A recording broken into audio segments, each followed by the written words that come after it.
AJ Raval ayaw ma-stress si Kylie Padilla may inamin.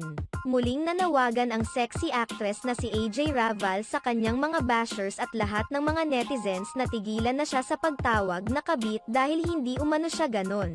Muli rin niyang ipinunto na wala silang nilolokong tao sa pagkakaroon nila ng relasyon ni Aljur Abrenica.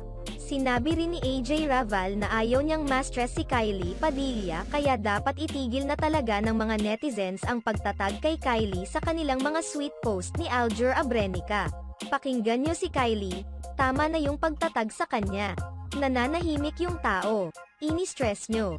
Ini-stress nyong, tila naiinis ng pahayag ni AJ Raval. Dagdag pa niya, alam nyo, kung sino ang atakehin nyo yung talagang taong gumawa ng kasalanan sa kanila. Samantala, patuloy pa ring nagsilabasan ngayon sa ilang mga social media